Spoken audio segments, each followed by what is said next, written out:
तर या बातमीवर आपली नजर असेलच महाजन बोलतायत, आपण थेट तिथे जाऊया।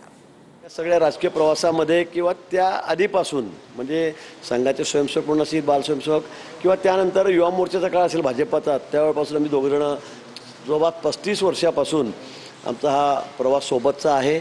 मी त्यांना चांगला ओळखतो, पण यावेळेला 55 वर्ष झालीत, तिसऱ्यांदा ते मुख्यमंत्री झाले आणि अतिशय मोठ्या मेजॉरिटीमध्ये आम्ही या ठिकाणी सरकारमध्ये आलेलो आहोत।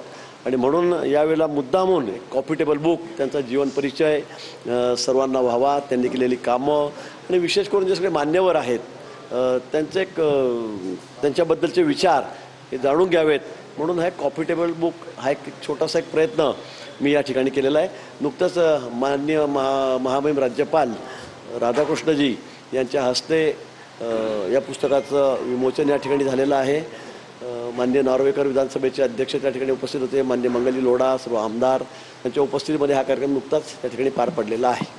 पण एक तरुण नेतृत्व, कुशल असं एक नेतृत्व, नवा विश्वास आणि कल्पक विचारांचा महाराष्ट्र नायक हा आमचा नेता आहे, याचा अभिमान आम्हा सर्वांना या ठिकाणी आहे। देवेंद्रजीबद्दल काय बोलावं, किती बोलावं, शब्द अपुरे पडतील, पुस्तकही अपुरे पडतील। त्याचा प्रत्येक एक निर्णय म्हणजे एक पुस्तकच आहे असं म्हणण्याचं वावगं होणार नाही।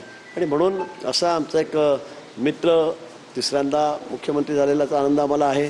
55वा वाढदिवस त्यांचा या ठिकाणी आहे आणि म्हणून त्यांना आमच्या सर्वांच्या वतीने, माझ्या वतीने मनापासून कोटी कोटी शुभेच्छा। एकीकडे आज देवेंद्र फडणवीसांचा वाढदिवस, दुसरीकडे सामनामधून संजय राऊतांनी अग्रलेखाच्या माध्यमातून राज्यातल्या मंत्र्यांवरती टीकेची झोड उठवलेली आहे।